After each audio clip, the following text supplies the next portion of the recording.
SL Benfica is a football club based in the Portuguese capital of Lisbon.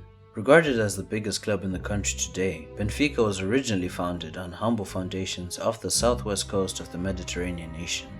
The club was formed by a group of former students from Casa Pia who sought to create a social and recreational football club composed exclusively of Portuguese players.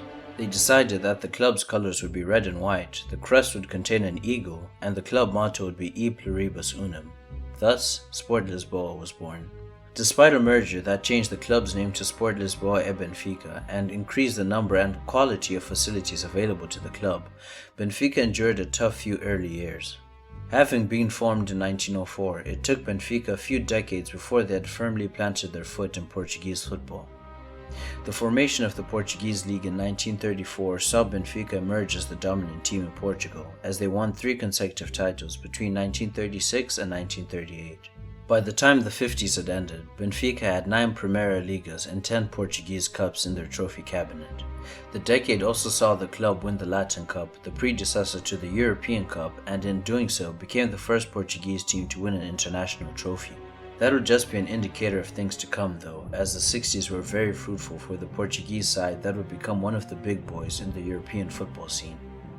Much of that success would be credited to players such as Coluna, Aguas and Eusebio, but the Benfica team of the 60s was largely built on the philosophy and vision of a man named Bela Guttman. Guttman was a Jewish-Hungarian football player who had plied his trade in Hungary, Austria and the United States before leading a very nomadic managerial career.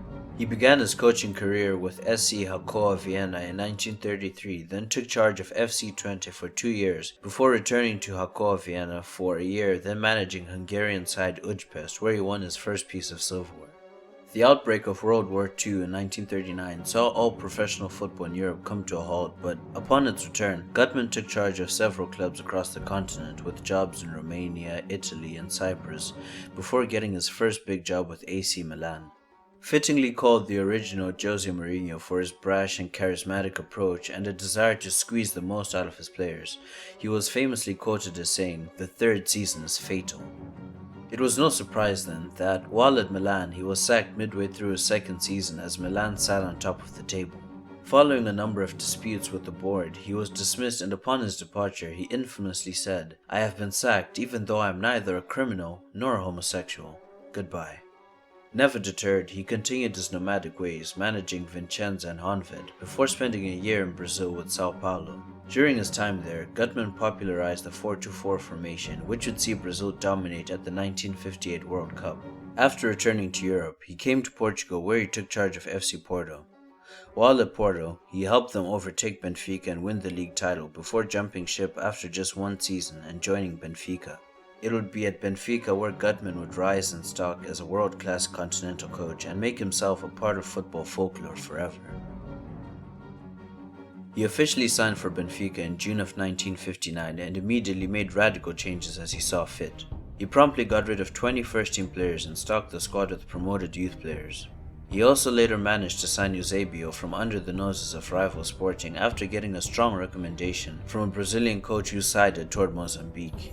With a team that was fully in his control, bursting at the seams with talent, and determined to do great things, Guttman and Benfica flourished. In his first season at the club, he managed to reclaim the league title for his side as they finished 2 points ahead of Sporting. In doing so, Benfica qualified for the 1960-61 European Cup, and Guttman got his first taste of European football. The next season would be so much better for Benfica as they retained the title while scoring a staggering 92 goals in 26 games. In Europe, they stormed to the final after beating Hearts 5-1 in aggregate, Újpest 7-4, AGF 7-2, and Rapid Wien 4-1 in the semi-final. In the final, Benfica came up against a Barcelona side containing Laszlo Kubala, Sander Coxes, and Luis Suarez. They won by 3 goals to 2 at the Wankdorf Stadium in Switzerland to give Benfica Portugal's first ever European Cup.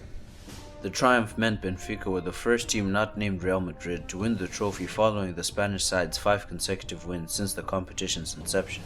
The victory also allowed Guttman to make Benfica the first and only club at which he spent more than 2 years as he went into his 3rd season looking to retain Europe's elite trophy. This time around, the Primeira Liga wasn't a happy hunting ground for Benfica as they finished the season in 3rd behind Porto and champion Sporting. They did, however, flourish once again in knockout competition, going one better by winning the Taça de Portugal, the country's premier cup competition, with an incredible 52 goals in 12 games. Benfica also managed to defend their European Cup title following a series of tough away fixtures in each round of the competition versus Austria Vienna, Nuremberg and Tottenham Hotspur. In the final, they once again showed the resolve that had gotten them there, and they came back from 2-0 and 3-2 down to defeat the great Real Madrid side of the 60s by 5-3. After a trophy-laden 3 years at the club, Guttman scheduled a meeting with the board of directors in which he asked for a pay rise to reflect his and the team's performance. In a decision that the club would go on to regret over the next 50 years, he was turned down. Guttman was so upset that not only did he leave Benfica right away, but he placed a curse on the club in frustration, allegedly declaring, "Not in 100 years from now will Benfica ever be European champions." And thus, the legend of the curse was born. Initially considered the bitter ramblings of a man who wasn't able to get his way, the curse soon proved to be more fact than fiction. In the season immediately after Guttman's departure, Benfica once again reached and lost the first of what would be a series of final heartbreaks in a 2-1 defeat to Milan. The club returned to the European Cup final 2 seasons later, only to lose by a 0-0 to Helenio Herrera's Inter Milan. The last of Benfica's cup final defeats in the 60s came in 1968 as the Portuguese side lost 4-1 after extra time versus Manchester United. The club would have to wait another 20 years before they got another chance at reclaiming Europe's top prize as they came up against PSV Eindhoven in the 1988 European Cup final. Apparently, the voodoo hadn't worn off as this time Benfica lost the final on penalties following a 0-0 draw. By this point, the myth and the legend of the curse had taken a life of its own and become a serious point of contention as Benfica reached the European Cup final just 2 years later. Allegedly, before the final took place in Vienna, the city that Guttman had been buried in, former player Eusebio went to pray at his grave and asked for the curse to be broken. It would be to no avail, however, as Milan handed Benfica their 5th consecutive European Cup final defeat. As per the stipulations of the original curse, the hex hasn't been confined to just the European Cup. The club has also lost 3 UEFA Cup finals since Guttman's departure. First, they lost the final of the competition to Anderlecht in 1983. Their next opportunity, in 2013, only came once the competition had been merged with the Cup Winners' Cup and renamed the UEFA Europa League. Benfica came up against the reigning European champions Chelsea and lost by 2-1 after a stoppage time goal by Branislav Ivanovic. They reached the final again in 2014 only to secure their 8th consecutive European final defeat as they lost to Sevilla on penalties.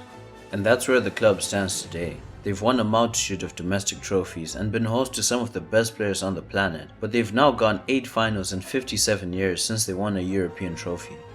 Is the curse real? Is there some truth to it? I don't know, but I think we might have to wait 43 or so years just to find out.